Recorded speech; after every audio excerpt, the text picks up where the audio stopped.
il est temps pour nous maintenant d'être ensemble créatifs.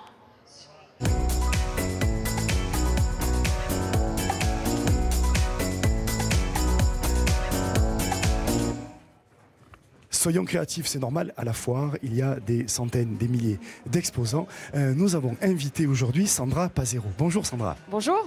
Vous êtes marseillaise et vous venez de créer une ligne de vêtements qui s'appelle Hawaï, comme Hawaï, les îles lointaines. Et tout de suite, quand on pense Hawaï, on pense sport, on pense plage. Mais vos vêtements à vous sont recyclés, ils sont français et c'est éco-conçu. Et j'ai envie de dire, vos vêtements sont fabriqués avec ça. Parce que nous consommons beaucoup trop de matières plastiques, notamment des bouteilles en matière plastique. Et une bouteille plastique peut se transformer en maillot de bain. C'est vrai ça? C'est tout à fait possible. Effectivement, en fait, donc là, les vêtements sont fabriqués à partir de plastique recyclé. Donc voilà, je vais demander à Sabrina de montrer le leaking pendant ce temps. Je vous les donne. Voilà.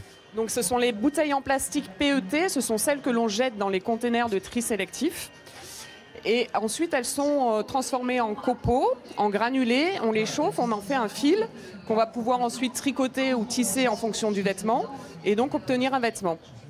Alors on dit que l'industrie textile dans le monde serait la deuxième industrie la plus polluante. Donc c'est une des solutions peut-être, avoir que du recyclage. C'est ça. En fait, l'objectif de la marque, c'est à la fois de réduire les déchets, que ce soit par leur recyclage, là on est sur du recyclage sur ce type de produit, sur ce type de produit qui est une aile de kitesurf réutilisée. On est sur donc, la réutilisation et l'objectif est également de réduire les impacts environnementaux et sociaux de l'industrie textile. Alors là, justement, vous recyclez du matériel sportif aussi, comme les combinaisons en néoprène des plongeurs et la voile du kite. Rien ne se perd. Hein. Voilà, c'est ça. Tout se transforme. Justement. Donc là, on allonge la durée de vie, en fait. Vous avez voulu aussi travailler l'intégralité. C'est-à-dire que les teintures qui peuvent être très polluantes, vous les avez sélectionnées, même les étiquettes. C'est ça. Les teintures sont teintures et impression, parce que là, par exemple, sur le motif, on est sur de l'imprimé. Ça, la ceinture, c'est de la teinture. On est sur des certifications Ecotex. C'est un label qui garantit qu'elles sont sans substances nocives pour la santé, pour l'environnement, qu'il n'y a pas de métaux lourds. Parce qu'effectivement, les teintures, c'est de la chimie.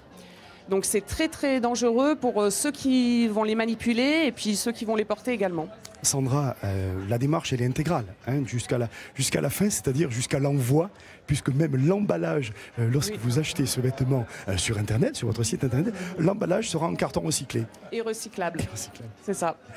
On est vraiment dans une démarche d'éco-conception. L'éco-conception, c'est comment on réfléchit sur le cycle de vie du produit. Et donc on réfléchit sur toutes ces étapes-là pour réduire au maximum l'impact environnemental. Alors pour l'instant, il n'existe pour terminer qu'une ligne femme, plutôt de vêtements de sport, de bain ou de sport nautique. L'étape 2, c'est pour les hommes ?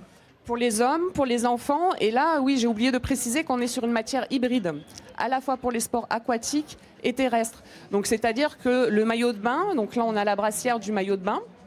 Je vous laisse la montrer, merci. Donc on peut l'utiliser pour faire du surf, de la natation, etc. Mais également pour faire du fitness, de l'escalade. Donc on revient sur une notion de polyvalence d'un produit. Merci beaucoup en tout cas pour cette belle initiative à Hawaï. C'est Sandra Pasero qui sera la partenaire de l'Alpen Trail de Pichoris le 10 et 11 novembre prochain et du trail éco-responsable organisé par le club alpin français de Marseille. Et j'appelle